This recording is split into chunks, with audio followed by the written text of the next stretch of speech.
बहुत बहुत धन्यवाद। सबसे पहले फिनिक्स इंटरनेशनल और डॉक्टर अमित जी को मैं करना चाहूँगा कि एक बहुत ही अच्छा उपक्रम आपने हाथ होनी चाहिए और समय का सही उपयोग होना चाहिए। लोग घर में हैं तो उनको ये सबसे इम्पोर्टेंट ऐसा जो नॉलेज है जो हमारे हेल्थ से रिलेटेड है वो उनको मिलना हमें ज़रूरी है।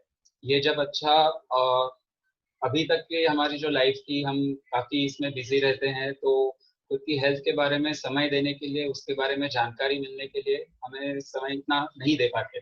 इस लॉकडाउन का सही तरीके से हम लोग इसमें इस्तेमाल कर पा रहे हैं और ऐसे वेबिनार और ऐसे मंच अवेलेबल है, इसके लिए फिनिक्स इंटरनेशनल को मैं बहुत धन्यवाद देना चाहूँगा। यहाँ से मैं शुरू करूँ इसके पहले सिर्फ क्या आप स्क्रीन सभी देख पा रहे हैं? अमित जी प्लीज बताइए। यस यस, हम लोग देख पा रहे हैं। Okay, very good. सो शुरुआत करते हैं समय व्यर्थ किए बगैर। हम आयुर्वेद के बारे में आज कहने वाले हैं, कुछ जानकारी शेयर करने वाले हैं। तो आयुर्वेद क्या है? सभी ने आयुर्वेद का नाम तो कभी ना कभी सुना ही होगा।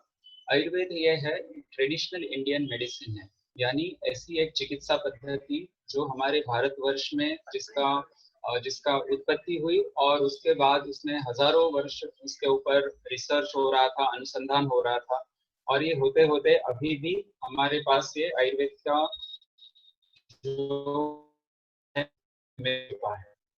तो इस तरह हमारा भारत का खुद का ये चिकित्सा पद्धति है और इसीलिए सभी को इसके बारे में थोड़ी बहुत जानकारी रहना हमारे लिए बहुत गौरव की बात होगी।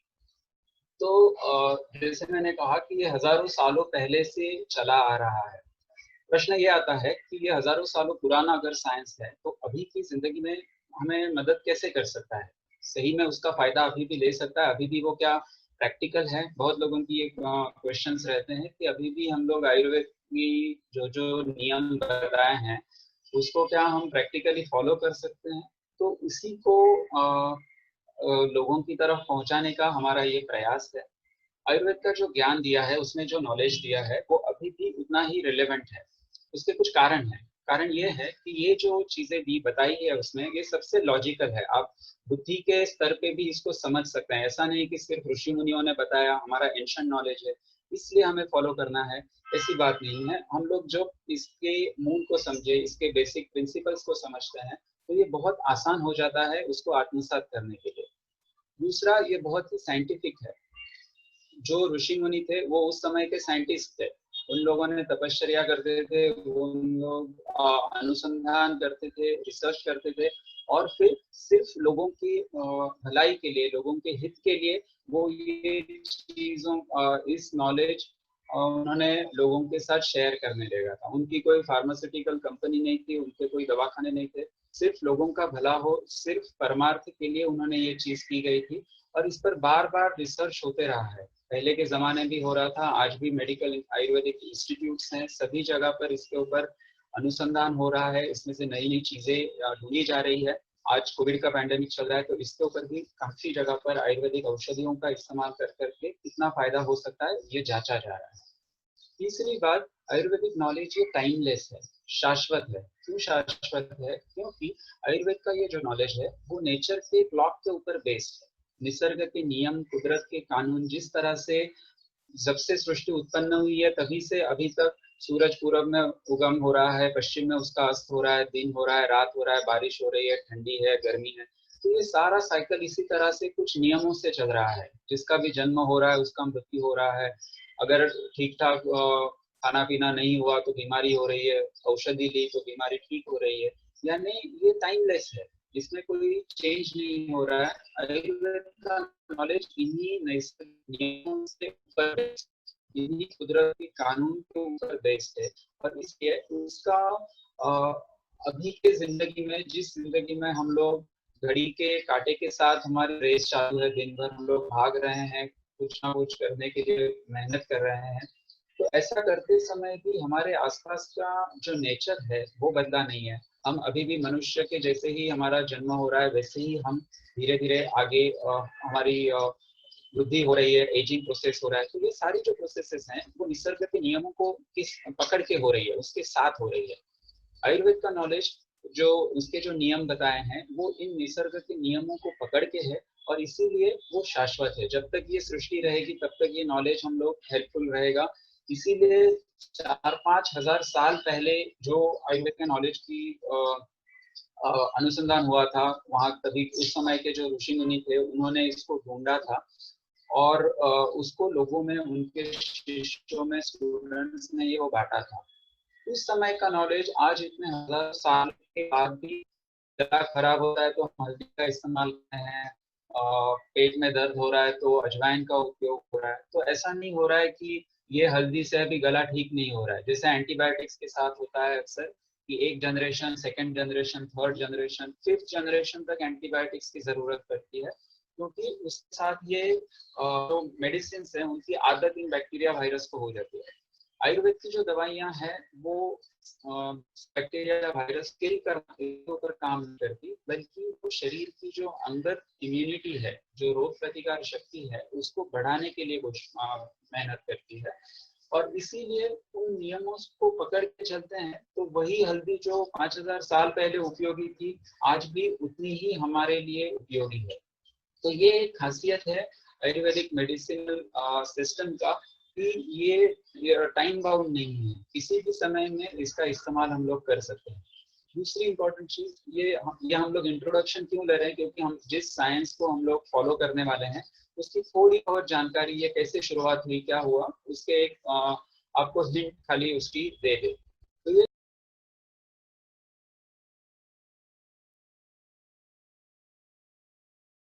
परिस्थिति हो गई थी कि लोग बीमार हो रहे थे और उनके जो निहित कर्म है, जो परमार्थ का साधन करना है या सबके स्पिरिचुअल ग्रोथ करनी है, उस कामों में इन व्याधियों की वजह से बाधा आने लगी, इन डिसीजेस की वजह से ये काम वो कर नहीं पा रहे थे। तो ऐसे समय तभी के जो दृष्टा लोग थे, तभी के जो विजनरी थे, जिनको हम लोग ऋषि करके जानते हैं, ऐसे लोगों ने ये सोचा कि ये क्यों हो रहा है।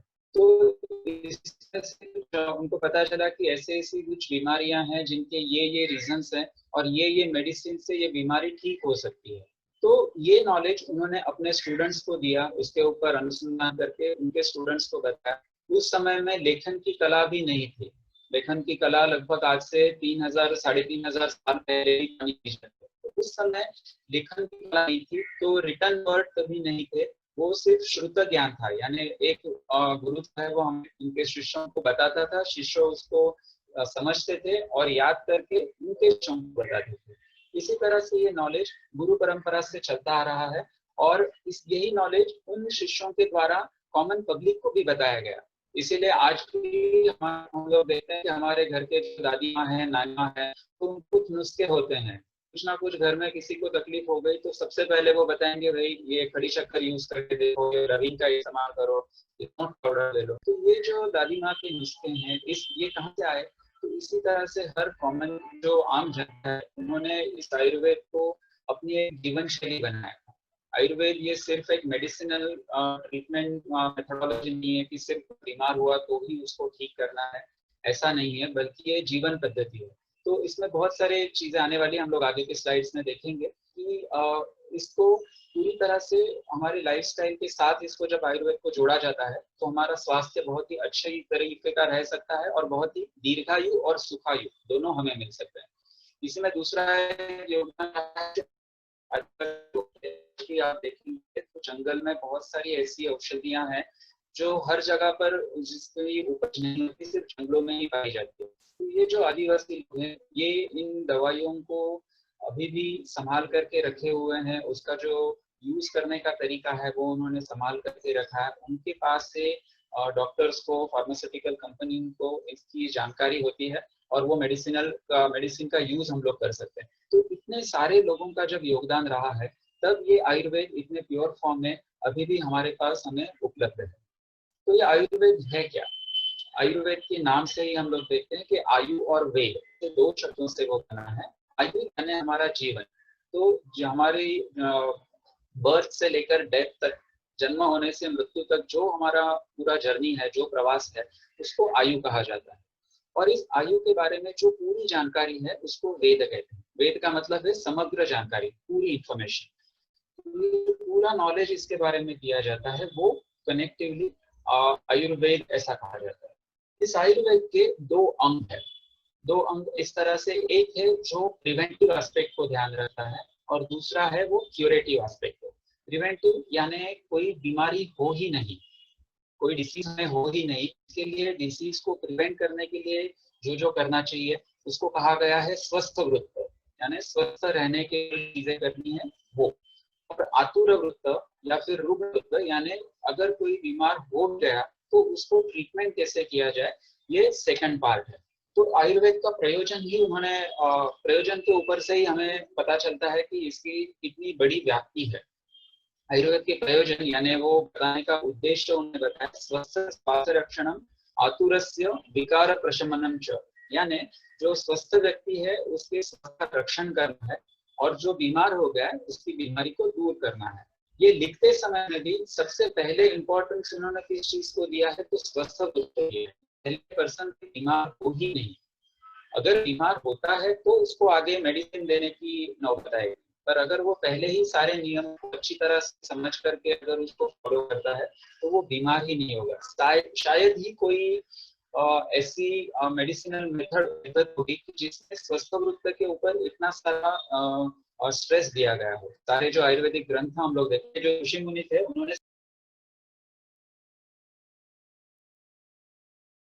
मेथड होगी कि जिसमें पर्सन को हेल्दी रखने के लिए इतना स्ट्रेस दिया गया हो। सारे जो आयुर्वेदिक ग्रंथ हैं उसमें पहले की जो अध्याय है, पहले की जो चैप्टर्स हैं, उसमें इस स्वस्थ वृत्त को ध्यान में रखते हुए ही उन्होंने सारे श्लोक बताए हुए, सारा उपदेश किया है। ट्रीटमेंट वाला जो पार्ट है वो बहुत बाद में शुरू हो जाता है।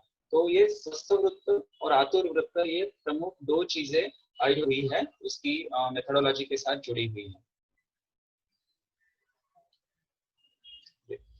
तो स्वस्थ यानी क्या, किसको हम कहेंगे कि स्वस्थ है? तो जो नॉर्मल पर्सन है वो क्या है, वो पहले जानना चाहिए। तो इसकी डेफिनेशन इस तरह से आयुर्वेद में की है, संस्कृत श्लोक है ये, समदोषा समाग्निश्च समधातु मलक्रिया प्रसन्नात्मेन्द्रिय मनः स्वस्थ इत्यभिधीयते, यानी जिसके शरीर के दोष, जिसको वात पित्त इत्यादि दोष कहा जाता है, जिसका जाठराग्नि यानी मेटाबॉलिक फायर, जिसके धातु यानी उसके ऑर्गन्स और टिश्यूज अंदर के अलग अलग सिस्टम जैसे रेस्पिरेटरी, कार्डियक इत्यादि, जिसके मलक्रिया यानी एक्सक्रीटरी सिस्टम, ये सारे शारीरिक दृष्टिया व्यवस्थित है, शारीरिक दृष्टिया सुदृढ़ है, जिसकी आत्मा, इंद्रिय और मन प्रसन्न है, ऐसे पर्सन को आयुर्वेद में स्वस्थ कहा गया है, निरोगी कहा गया है, हेल्दी कहा गया है। जो WHO की डेफिनेशन है उन्होंने भी इस चीज को लिया है कि जिसमें it is not just the मियर absence of a disease but it is the physical, social and mental wellbeing. ये जो स्टेट है इस वेलबींग का, इसको स्वस्थ यानी हेल्दी पर्सन कहा गया है। आयुर्वेद इससे भी आगे जाता है, ये स्पिरिचुअल ग्रोथ को भी इंपॉर्टेंस देता है, प्रसन्न आत्मा रहना चाहिए। हम लोग आजकल देखते हैं कि हमारे ब्लड रिपोर्ट्स तो सारे नॉर्मल आते हैं, पर फिर भी हमें मेंटल तकलीफें रहती है, उस वजह से कुछ ना कुछ बीमारियां, कुछ ना कुछ सिम्टम्स हमारे शरीर में होते हैं, जैसे एसिडिटी होना, ब्लड प्रेशर बढ़ना, नींद नहीं आना इत्यादि। तो ऐसे ये जो साइकोसोमैटिक डिसऑर्डर्स है, इनको भी आयुर्वेद पहले से ध्यान में रखते हुए उसको ट्रीटमेंट के लिए उसका अंतर्भाव ट्रीटमेंट में किया हुआ है।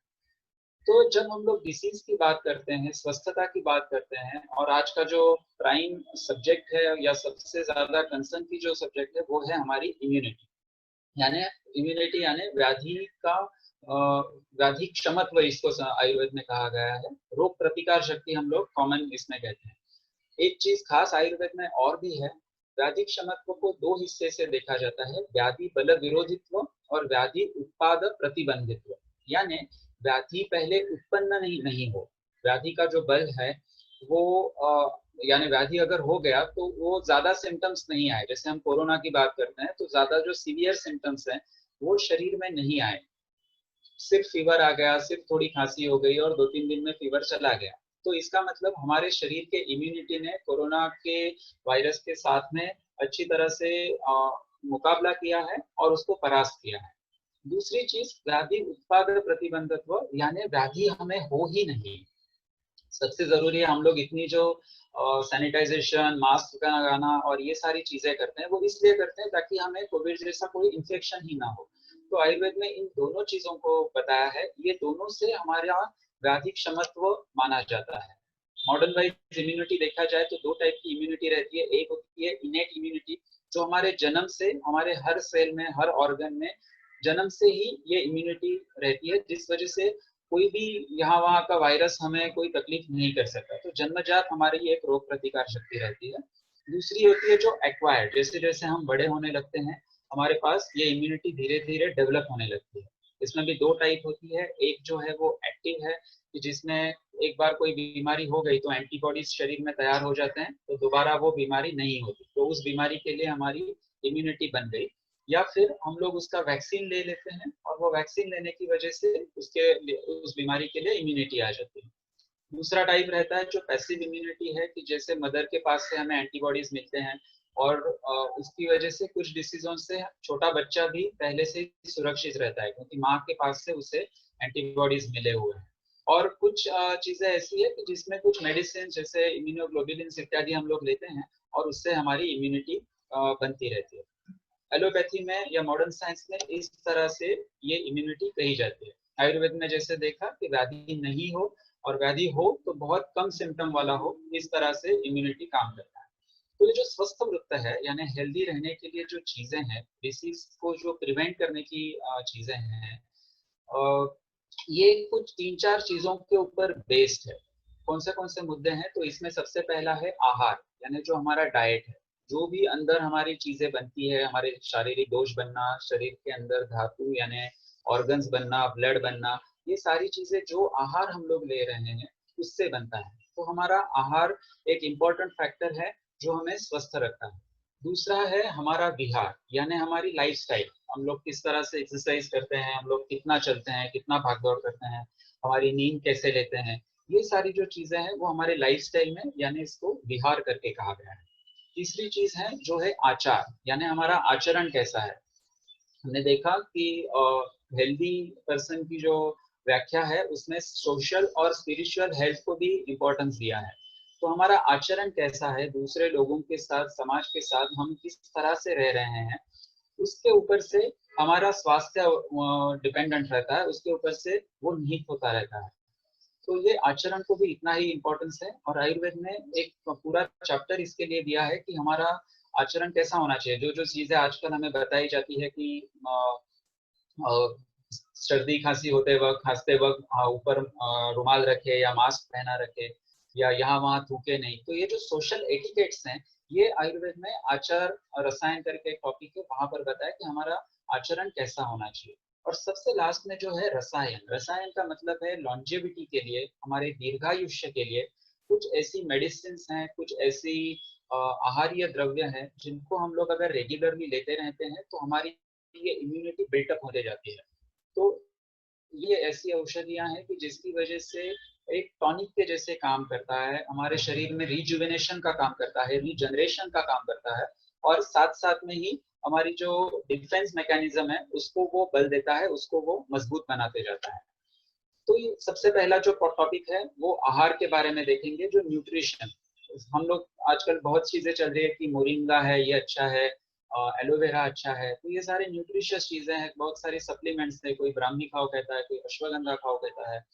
तो ये सारे जो न्यूट्रिशनल सप्लीमेंट्स हैं ये किस तरह से काम करते हैं, तो ऐसी कौन सी चीजें हैं। तो आयुर्वेद में कुछ चीजें ऐसी बताई है जो नित्य सेवनीय है, यानी हमारे रोज के खाने में इसका अंतर्भाव हमें करना चाहिए, तो हमारी इम्यूनिटी अच्छी रहेगी। ये चीजें ऐसी है कि जो इजीली डाइजेस्टिबल है, और ये जनरली किसी को भी उसकी वजह से एलर्जी होना या शरीर में कोई व्याधि होना या कोई एक ही, जैसे शुगर बढ़ना या कोलेस्ट्रॉल बढ़ना, ऐसी टाइप की एक ही टिश्यूज को या एक ही केमिकल को वो शरीर में बढ़ाता नहीं है।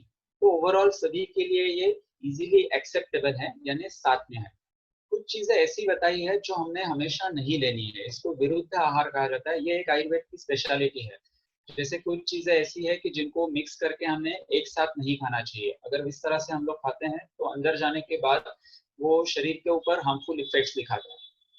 ये भी आज हम लोग देखेंगे। और तीसरी चीज, हम लोग कितना भी अच्छा आहार ले, हम लोग सोना चांदी भी खाए, पर वो किस तरह से हम लोग सेवन कर रहे हैं, वो आहार का विधि, वो भी इतना ही इम्पोर्टेंट है। तो ये तीनों चीजें जब हमारी बराबर से रहेगी तो हमारा न्यूट्रिशन हम लोग कह सकते हैं कि ऑप्टिमल है, बहुत अच्छा है करके। दूसरा पॉइंट जो हमने देखा था विहार, तो विहार यानी हमारी लाइफस्टाइल। लाइफस्टाइल दो तरीके से होती है, एक है दिनचर्या। आयुर्वेद ने एक पूरे चैप्टर में ये दिनचर्या बताई है, यानी सुबह उठने के बाद से शाम को, रात को सोने तक हमने क्या क्या चीजें कब कब कैसी कैसी करनी चाहिए। तो उसमें व्यायाम कितना करना चाहिए, एक्सरसाइज कितना करना चाहिए, किसने नहीं करना चाहिए, किसने ज्यादा करना चाहिए। कुछ स्पेशल उपक्रम है, जैसे कि नेजल ड्रॉप्स डालना जिसको आयुर्वेद में नस्य कहा जाता है, फिर आई ड्रॉप्स रहते हैं जिसको अंजन करके कहा जाता है, और ऑयल का मसाज करना जिसको अभ्यंग कहा जाता है। तो ऐसे कुछ स्पेशल ट्रीटमेंट्स हैं, स्पेशल उपक्रम है जो हमने स्वस्थ व्यक्ति ने डेली करने चाहिए। उसका भी आयुर्वेद में दिनचर्या में अंतर्भाव होता है, उसका आयुर्वेद में बताया है। जैसे दिन के लिए है उसी तरह से सीजन हमारे यहाँ बार बार बदलते हैं। गर्मी, बारिश और ठंडी, ये तो वैसे उस तरह से देखा जाए, अदरवाइज भारतीय पद्धति में 6 टाइप के ऋतु माने गए हैं। 6 ऋतु हम लोग कहते हैं, शिशिर, वसंत, ग्रीष्म इत्यादि। तो हर एक ऋतु, हर एक सीजन की एक पेक्युलरिटी होती है, किसी में गर्मी ज्यादा है, किसी में ठंडक ज्यादा है, किसी में मॉइस्चर है, ड्राइनेस है। उस हिसाब से हमारी लाइफ हमने रहनी चाहिए, उस हिसाब से कुछ विशिष्ट आहार उस सीजन में हमने लेना चाहिए, कुछ आहार उस सीजन में हमने नहीं लेना चाहिए। ये आयुर्वेद में बताया है, जिसको ऋतुचर्या कहा गया है। तीसरा पॉइंट जो हमने देखा था आचरण का, तो ये हमारा कंडक्ट कहता है कैसा है, सोशल हमारे एटिकेट्स कैसे हैं। जैसे किसी से झूठ नहीं बोलना है, हिंसा नहीं करनी है, किसी से भी हमेशा हमें हंसमुख रहना है, किसी को भी मदद करने की हमारी प्रवृत्ति होनी चाहिए, इत्यादि इत्यादि। बहुत सारी छोटी छोटी चीजें हैं जो आजकल हम कहते हैं कि मॉरल वैल्यूज करके जिसको कहा जाता है, या सोशल एटिकेट्स जिसको कहा जाता है, मैनरिज्म जिसको कहा जाता है, ये सारा आचार रसायन करके एक टॉपिक है जहाँ पर ये चीजें बताई जाती है। ये जब आचार रसायन का हम पालन करते हैं, विशिष्ट चीजों का हम लोग हमारे लिए खुद के लिए नियम डाल के लेते हैं, उस वजह से हम लोग प्रज्ञापराध से बचते हैं। प्रज्ञापराध यानी हमें पता है कि जंक फूड नहीं खाना है, फिर भी हम लोग अगर जंक फूड खाते हैं तो उस वजह से हमें बीमारी हो सकती है। हमें पता है कि इस दौरान, इस पैंडेमिक के दौरान हमने बाहर बिना मास्क के नहीं जाना चाहिए, हाथ मुंह को बार बार हाथ नहीं लगाना चाहिए, नाक को, आंखों को, मुंह पे हाथ नहीं लगाना चाहिए। ये जानते हुए भी अगर हम लोग उस समय भूल गए या फिर हमने प्रमाद किया और ऐसे ही इसमें कुछ नहीं होता ऐसा सोच के अगर हम लोग ऐसी चीजें करते हैं, तो उसको आयुर्वेद ने कहा है प्रज्ञापराध, यानी जानकारी होते हुए भी हम लोग उसका पालन नहीं करते, तो ये गलत चीज होती है जिस वजह से हमें बीमारी हो सकती है। तो इससे हमें बचना चाहिए। और जो हमारे इंद्रियां हैं, ज्ञानेन्द्रिय है, कर्मेंद्रिय है, उनके अयोग, अतियोग और मिथ्या योग से बचना चाहिए। यानी फॉर एग्जाम्पल, जैसे जिह्वा, ये हमारा रसनेन्द्रिय है जिसकी वजह से हमें स्वाद पता चलता है, तो बिल्कुल ही खाना बंद कर देना ये जिह्वा का अयोग हो गया। बहुत सारे टाइप का खाना बहुत ज्यादा मात्रा में बार बार दिन भर में खाते रहना, सिर्फ इनपुट ही करते रहना, तो ये जिह्वा का अति योग हो गया। और जो जंक फूड है, जो सीजन वाइज बराबर नहीं बताया गया है, जो अच्छी तरह से बनाया पकाया नहीं गया है, जो खराब है, ऐसे फूड आइटम्स का सेवन करना ये मिथ्या योग हो गया। इसी तरह से हर हमारे जो ज्ञानेन्द्रिय है, उन सभी के अयोग, अतियोग और मिथ्या योग से हमें बचना है और उसका सम्यक योग करना है, यानी उसका प्रॉपर यूटिलाइजेशन हमारे सेंस ऑर्गन्स का हमने करना चाहिए। तो आयुर्वेद में इसको भी इम्पोर्टेंस दिया गया है। अभी हम लोग इन चीजों को देखते हैं कि कौन सी चीजें आयुर्वेद में खास करके रोज खाने के लिए कही गई है। तो इसमें है साठी चावल कहा जाता है, या रेड राइस भी इसके जगह पर यूज करते हैं, जो 60 दिनों में तैयार होता है, नवरा राइस करके साउथ में उसको कहा जाता है। ये साठी चावल है। या हम लोग इसका इस्तेमाल जो रेड राइस है, ब्राउन राइस, अनपॉलिश्ड राइस, उसको भी हम लोग इसकी जगह यूज कर सकते हैं, जो हमारे खाने के लिए हमेशा अच्छा है। दूसरा है मूंग, जो मूंग की दाल या हरे मूंग हम लोग इस्तेमाल करते हैं, अच्छा सोर्स ऑफ प्रोटीन्स है, पर इजीली डाइजेस्टिबल ऐसे प्रोटीन्स है ये। इसके लिए इनको हम लोग रेगुलरली सेवन कर सकते हैं और करना चाहिए, ऐसे आयुर्वेद ने कहा है। तीसरी चीज, सॉल्ट में सेंधा नमक, जिसको रॉक सॉल्ट कहते हैं, थोड़ा सा पिंकिश टिंज लिए हुए बनता है, ये रॉक सॉल्ट को हमने सेवन करना चाहिए। हमारे रेगुलर रसोई भी हम लोग रॉक सॉल्ट से बना सकते हैं, हमारे हार्ट और हमारे ब्रेन, आंखों के लिए ये कॉमन सॉल्ट जो सी सॉल्ट है उससे ज्यादा अच्छा है।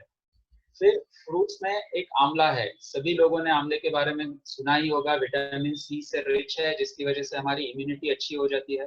तो ये आंवला है, इसमें बहुत सारे एंटीऑक्सीडेंट्स हैं तो जो हमने रसायन की बात की थी अभी थोड़ी देर पहले, कि जिससे हमारी लाइफ बढ़ती है, लंबी होती है और अच्छी भी होती है, सुखपूर्वक होती है।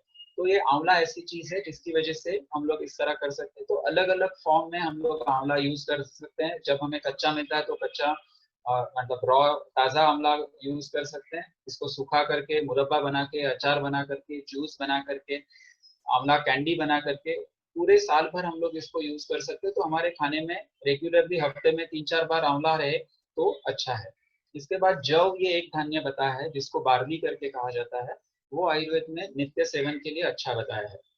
जैसे गेहूं है, वो पचने में हेवी है, कुछ लोगों को ग्लूटेन का इंटॉलरेंस रहता है, ग्लूटेन उनको डाइजेस्ट नहीं होता और उस वजह से इंडाइजेशन की तकलीफ होती है।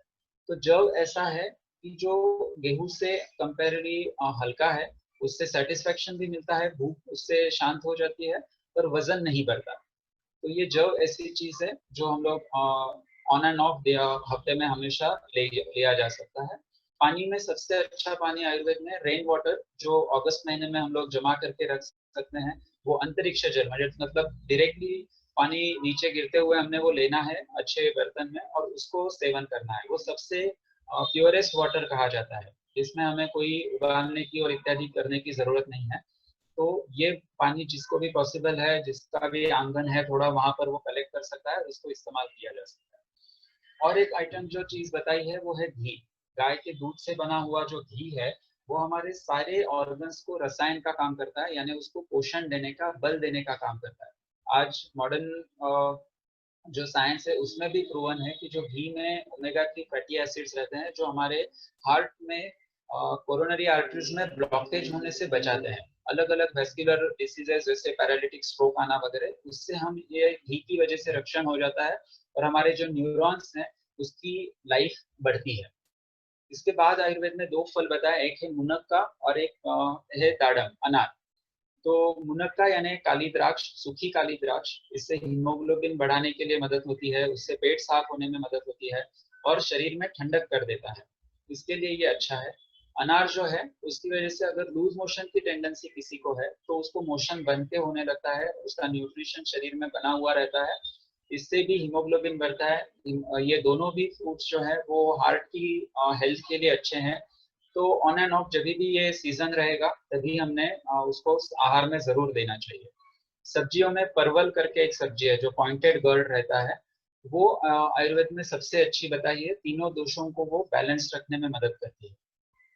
ये सारे अगर हम लोग इसके कंटेंट्स देखें तो मॉडर्न साइंस में जो चौरस आहार हम लोग कहते हैं या बैलेंस डाइट जिसको कहते हैं, इसमें ये सारी चीजें आ जाती है। कार्बोहाइड्रेट्स आते हैं, प्रोटीन्स आ रहे हैं, सॉल्ट एंड मिनरल्स आ रहे हैं, विटामिन आ रहे हैं, पानी जो वाटर है वो आ रहा है, और फैट्स आ रहे हैं जो घी में से मिल रहा है।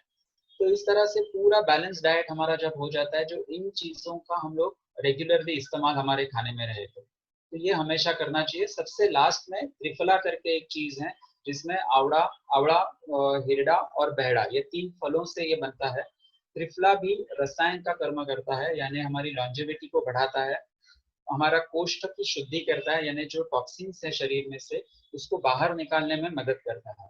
तो हमारी जो डाइजेशन का सिस्टम है वो कितना सेंसिटिव है, उस हिसाब से त्रिफला की मात्रा हम लोग एडजस्ट कर सकते हैं। तो ये कुछ चीजें हैं जो हमने रेगुलरली लेनी चाहिए। कुछ चीजें हैं जो आयुर्वेद में रोज लेने के लिए मना किया है या अधिक क्वांटिटी में लेने के लिए मना किया है। वो कौन सी है? तो ये है मावा, जिसे दूध को उबाल करके जो उसको मावा बनाते हैं, मिठाई के लिए बनाते हैं वो। फिर पनीर बताया हुआ है। फिर दही, क्योंकि दही अंदर चैनल्स को ब्लॉक करता है। फिर उड़द की दाल। फिर अलग अलग टाइप के आटा, खास करके जैसे मैदा और बेसन, ये जो बहुत ही फाइन आटा बनता है, बहुत ही सूक्ष्म जो पाउडर बनता है, ऐसी चीजों को भी आयुर्वेद में रोज इस्तेमाल नहीं करे या कम इस्तेमाल करे, ऐसा बताया गया है।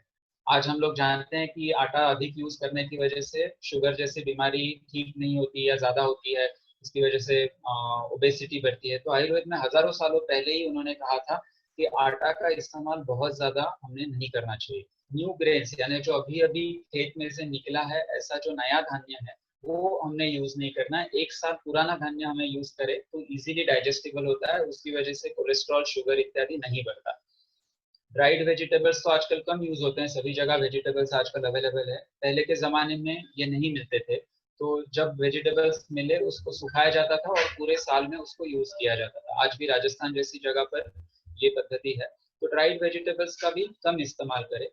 फिर बेकिंग सॉल्ट, सोडा और सॉल्ट, ये जो हम लोग सीजनिंग के लिए डालते हैं या स्वाद के लिए ज्यादा मिलाए थे, तो ये चीज भी कम करनी चाहिए। ये दोनों चीजों की वजह से शरीर के जो धातु हैं, यानी जो शरीर के इंटरनल ऑर्गन्स हैं, उनकी इम्यूनिटी कम होने लगती है, उनका डीजनरेशन फास्ट होने लगता है।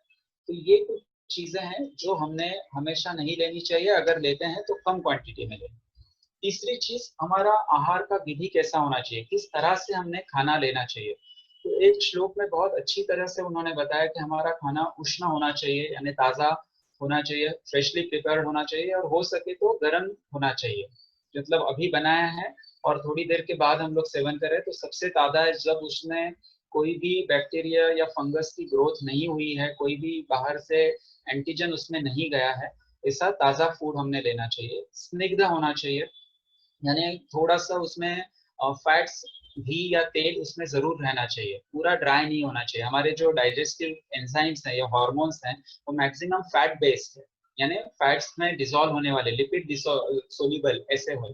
तो ये जूसेस बनने के लिए हमें थोड़ी मात्रा में घी हमेशा जरूरी है, थोड़ी मात्रा में तेल हमेशा जरूरी है। तो ऑल टुगेदर हमें ये बंद नहीं करना है, थोड़ी मात्रा में हमें जरूर देना चाहिए। सबसे इम्पोर्टेंट चीज, और हमारा आहार मात्रावत होना चाहिए, यानी उसका एक प्रोपोर्शन होना चाहिए। कितना होना चाहिए, तो जितनी हमें भूख लगी है उसके 75% होना चाहिए। 25% जगह पेट में हमेशा खाली रखनी चाहिए। जैसे हम मिक्सर ग्राइंडर में पूरा अगर भर देते हैं तो वो चटनी बन नहीं पाती, थोड़ी जगह उसको खाली रखनी पड़ती है। उसी तरह पेट में भी हमें थोड़ी जगह खाली रखना जरूरी है, ताकि इसका डाइजेशन बराबर से हो, उसकी जो मूवमेंट्स हैं वो बराबर से हो, और इजीली उसका न्यूट्रिशन हमें मिल पाए। इसलिए पूरा पेट भर के गले तक हम लोग खाना खा ले, वैसा आयुर्वेद में करने के लिए मना किया है। खाना हमने तभी खाना है जब हमारा पहले का खाना डाइजेस्ट हो चुका है। पहले का अनडाइजेस्टेड फूड है, उसमें हम लोग नया फूड डालेंगे, कच्चा फूड, तो उस वजह से पूरा वो कच्चा हो जाएगा, अनडाइजेस्टेड हो जाएगा, उसको पचने में समय ज्यादा लगेगा। जितना ज्यादा समय लगेगा उतने टॉक्सिक प्रोडक्ट्स उसमें ज्यादा तैयार होंगे, उतने वेस्ट प्रोडक्ट्स ज्यादा तैयार होंगे, और फिर वो न्यूट्रिशन शरीर खींच नहीं सकता, शरीर इसको एब्जॉर्ब नहीं कर सकता। इसलिए पहले का खाना डाइजेस्ट हो गया, भूख लगी, उसके बाद ही नया खाना लेना चाहिए। अभी अभी जैसे देखा हमने विरुद्ध चीजें, यानी जैसे दूध के साथ फ्रूट्स मिक्स करना, या दूध के साथ दही मिक्स करना, खट्टी चीजें, कोई भी खट्टी चीज दूध के साथ हमने आहार में नहीं लेनी चाहिए। तो कुछ फ्रूट सैलेड बना रहे हैं या आइसक्रीम्स बनाते हैं, तो ये विरुद्ध हो गया। तो इसी तरह से हनी को, यानी शहद को गर्म करके लेना, या गर्म पानी गर्म दूध में मिला करके लेना, ये भी आयुर्वेद में विरुद्ध कहा है। यानी इसको सेवन नहीं करना है, ये स्लो पॉइजन के जैसे धीरे धीरे शरीर में जमा होते रहते हैं, और उस वजह से बाद में हमें कोई बीमारी हो सकती है। इष्ट देश यानी और इष्ट उपकरण, यानी एग्जैक्ट सेम प्लेस पे हम लोग रेगुलर खाना खाएं तो हमारे लिए अच्छा है। रोज रोज अलग, कभी सोफा पर, कभी खिड़की में बैठ के, कभी बेडरूम में, इस तरह से खाना नहीं होना चाहिए। तो खाने की एक जगह होनी चाहिए, वहां पर बैठने के बाद हमें हमारा ब्रेन अपने आप उसके ऊपर भी खाना खाना है उसके ऊपर कंसंट्रेट करेगा, और उसका डाइजेशन अच्छी तरह से कर पाएगा। तो ये एक वैदिक मेथड हमारे यहाँ बताई है कि जब ये शुरू होती है खाना बनाने से, तो जो पर्सन खाना बना रहा है, घर की गृहिणी खाना बना रही है, तो बनाते समय उसने एक पॉजिटिविटी मन में लानी चाहिए कि ये खाना जो जो सेवन करेंगे उनकी सेहत अच्छी रहे, वो सुखी रहे। इस तरह से पॉजिटिविटी से जो चीजें बनाई जाती है, तो वो भावनाएं उस फूड में आती है, और खाने वाले को वो उतना ही हेल्पफुल करते हैं। जब हम लोग रेस्टोरेंट या बाहर का खाना खाते हैं तो उसमें ऐसी कोई चीज नहीं होती, वो सिर्फ कमर्शियल एस्पेक्ट से बनाया हुआ फूड होता है। इसीलिए घर के फूड को बहुत ज्यादा इंपॉर्टेंस आयुर्वेद में दिया हुआ है। खाना जो एक्सेप्ट कर रहा है उसमें भी खाने के पहले प्रे करना चाहिए, प्रार्थना करनी चाहिए, उसके लिए कृतज्ञता रहनी चाहिए, तो उसकी इम्पोर्टेंस हमारे हमारे लिए रहेगी। खास करके छोटे बच्चों में ये आदत डालना अभी से बहुत जरूरी है, ताकि फूड को कोई वेस्ट नहीं करे और उसको अच्छी तरह से उसका एक्सेप्टेंस हो जाए। सभी पहले जो घर के डिपेंडेंट लोग हैं उनको पहले खाना खिलाना चाहिए, बाद में हमने खाना खाना चाहिए। भूख लगेगी तभी हमने खाना खाना चाहिए। ऐसे बहुत सारी छोटी छोटी चीजें हैं और बहुत ही इम्पोर्टेंट है। जो हम लोग कहते हैं कि आयुर्वेद ये एक लाइफस्टाइल है, तो ये वो लाइफस्टाइल है। इस तरह से ही खाना सेवन किया जाता था पहले के जमाने में, और उस तरह से जब वो किया जाता है तब उसका पूरा का पूरा फायदा हमें मिलते रहता है। तो इतनी मात्रा रहे तो हमारे काम के हिसाब से, हमारा शरीर के हिसाब से, सीजन के हिसाब से हमारी मात्रा अलग अलग हो सकती है। तो जिस वक्त जितनी भूख लगी है उतना, उससे थोड़ा कम खाना हमने खाना चाहिए। फिर कोई भी तकलीफ, कोई भी डिसीज हमें जो मेटाबॉलिक डिसीजेस हैं वो हमें नहीं होंगे। जब ये ऐसा होता है, इस तरह से हम लोग ये फॉलो करते हैं, तो हमारे शरीर के जो धातु हैं, यानी शरीर की जो अंदर के ऑर्गन्स और टिश्यूज इत्यादि है, वो अच्छे बनते जाएंगे। वो अच्छे बनेंगे यानी वो इम्यून बनेंगे, किसी भी डिसीज या किसी भी वायरस भी बैक्टीरिया के साथ फाइट करने के लिए हमारे अंदर की जो रचना है वो सक्षम रहेगी। तो ये कब बनेगा, जब हम लोग ये रेगुलरली फॉलो कर रहे हैं। एक खास बात इस मंच के जरिए मैं आप सभी को बताना चाहूंगा कि इम्यूनिटी ये कोई ऐसी चीज नहीं है जो हमने 5-7 दिन तक कोई गिलोय घनवटी ली, 10 दिन च्यवनप्राश खा लिया तो हम लोग इम्यून हो गए। ऐसा नहीं होता। इम्यूनिटी ये कंटिन्यूअस प्रोसेस है। हमने जन्म से लेकर अभी तक, या एटलीस्ट एक लंबे पीरियड तक, कोई अगर हेल्दी रिजाइम को फॉलो कर रहे हैं, हमारा फूड अच्छा है, जैसे हमने 4 चीजें देखी थी कि हमारा आहार अच्छा है, हमारा विहार अच्छा है, हमारा आचरण अच्छा है, और हम लोग साथ में कोई ऐसी रसायन की औषधि सेवन कर रहे हैं, और ये over the period of time हम लोग ले रहे हैं, कुछ एक अच्छा समय तक अगर हम लोग ये हमेशा कंटिन्यू कर रहे हैं, तो हमारी इम्यूनिटी अच्छी बनेगी। ऐसा नहीं है कि आज हम लोग ये खाएं और कल बाहर जाए तो हमें इन्फेक्शन नहीं होगा। नहीं, ये झूठी बात है। कमर्शियल एस्पेक्ट से लोग आपको कितनी भी चीजें बेचने की कोशिश कर सकते हैं कि ये खाओ इससे इम्यूनिटी बढ़ती है, ये खाओ इससे इम्यूनिटी बढ़ती है। ये सारी जो रसायन की चीजें हैं, जैसे कि च्यवनप्राश है, त्रिफला है, शिलाजीत है, और भी बहुत सारे पिप्पली रसायन है, बहुत सारे ऐसे रसायन है जिसको द्रव्यभूत रसायन, यानी किसी भी मेडिसिन या किसी भी एक फिजिकल चीज को हम लोग सेवन करते हैं तो उससे वो हमारे अंदर उसके गुण आते हैं। ये रसायन तब काम करता है जब हमारा अग्नि अच्छा है, जो हमारा जाठराग्नि जिसको कहते हैं, या मेटाबॉलिक पावर जिसको कहते हैं, वो अच्छा है, तो इन रसायन के गुण को वो शरीर में ले सकता है, शरीर हमारा इनको एक्सेप्ट कर सकता है। अदरवाइज ये जैसे लिया गया उसी तरह से शरीर से बाहर निकल जाएगा, उसका कोई फायदा आपको होगा नहीं, और सिर्फ उससे आपके जो पैसे खर्च हो जाएंगे, और हम एक छोटी झूठी भ्रांति में रहेंगे कि हमारी इम्यूनिटी अच्छी है करके। तो immunity is a continuous process. तो हमेशा इसके लिए हमें सतर्क रहना चाहिए। ऐसा नहीं कि सिर्फ जब बीमारी आती है तभी हम लोग इम्यूनिटी के लिए ध्यान दें, और जैसे ही ये पैंडेमिक खत्म हो गया फिर बाहर का खाना, रात को जागना इत्यादि सारी चीजें हम लोग शुरू कर दें। तो एक द्रव्य रसायन है जो इन मेडिसिन से मिलता है। दूसरा अद्रव्य रसायन है जिसको आचार रसायन कहा है, कि जो हम लोग मैनरिज्म्स अच्छे रखते हैं, सोशल हमारा बिहेवियर अच्छा रहता है, तो उस वजह से जो जो अच्छी चीजें हमें मिलती है, अच्छे हार्मोन शरीर में तैयार होने लगते हैं, न्यूरो हार्मोन्स का सिक्रेशन होता है, और उससे ओवरऑल वेलबींग हमारा रहता है, physical, mental, social and spiritual, चारों तरह से हम लोग वेलबींग में रह सकते हैं। इतना सब करने के बाद भी कोई डिसीज अगर हमें होता है तो उसके कुछ अर्ली साइंस है, यानी कोई भी बीमारी हमें होनी है, जैसे बुखार आना है, या सर्दी होनी है, खांसी होनी है, या बड़ी बीमारियां जैसे कि डायबिटीज होना है, या हार्ट डिसीज है, तो उसके कुछ अर्ली साइंस हमें पता चलते हैं जो ब्लड रिपोर्ट में नहीं आएगा, जो सिटी स्कैन में, ईसीजी में नहीं आएगा। आपको खुद को फील होगा, अंदर हमें खुद ऐसा लगता है कि कुछ तो गड़बड़ है, कुछ तो सही नहीं है।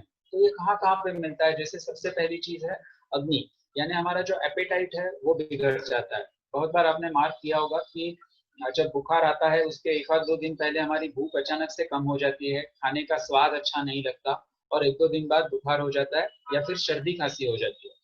तो ये जो शरीर के हमारे सिग्नल्स है, उसको हमने तभी समझ लिया तो तुरंत हम लोग उसका उपचार शुरू कर सकते हैं, तो आगे जाके वो बड़ी बीमारी पैदा नहीं होगी, उसके पहले ही हम लोग उसको ठीक कर सकते हैं।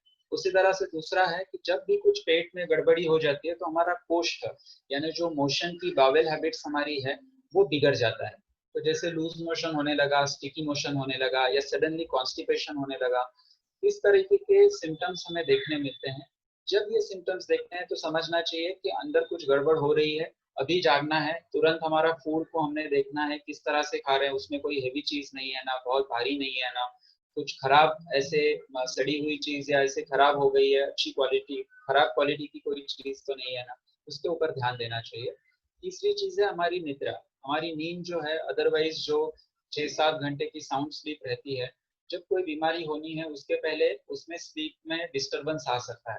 तो नींद कम हो जाना, अचानक नींद खुल जाना, सोते सोते अचानक ब्रीदिंग की ट्रबल होना, ऐसे कोई सिम्टम्स आ सकते हैं।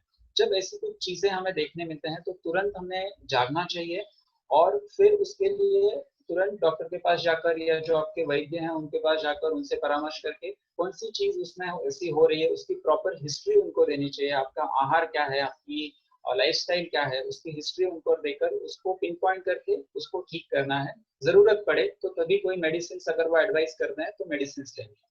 तो इस तरह से जब हम लोग पूरा ये ख्याल रखते हैं हमारा, तब जाकर हमारी इम्यूनिटी अच्छी रहती है, हमारी बीमारियां ठीक हो जाती है।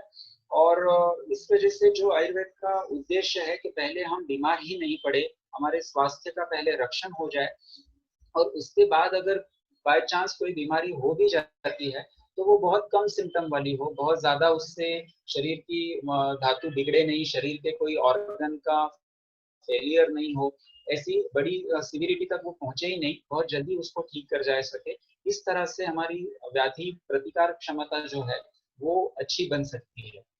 तो बहुत सारा आयुर्वेद ये एक सागर के जैसा है, हम लोग इतने वर्षों से ये पढ़ रहे हैं, बड़े टीचर्स के पास से भी हमने ये सुना है, पर अभी भी बहुत सारी चीजें इसमें ऐसी लगती है कि जो हमारे लिए नई है। इसमें से नया नया इंफॉर्मेशन हमेशा आता ही जाता है। तो ऐसा नहीं है कि 1 घंटे में या पूरे एक दिन भर में भी आपको मैं आयुर्वेद, ये सिर्फ आयुर्वेद की एक झलक है कि कितनी प्रगल्भ तभी की विचार सरणी थी, कितनी अच्छी वो विचारधारा थी कि जिसने मनुष्य के जीवन का पूरा एक दायरा जो है वो उन्होंने नापा हुआ था। सारी जो उसके एस्पेक्ट्स हैं ह्यूमन लाइफ के, उसके ऊपर विचार करके उसमें उसको सुख कैसे प्राप्त हो और वो उसके हित के लिए कैसे काम कर सके, उसके ऊपर आयुर्वेद ने ये बताया गया है। सभी को आपको मैं धन्यवाद देना चाहूंगा और आपके सभी के अच्छी हेल्थ के लिए प्रार्थना करूंगा। यहाँ पर मैं मेरा सेशन जो है वो रोकता हूँ। अभी हम जो क्वेश्चंस हैं उसके तरफ बढ़ते हैं।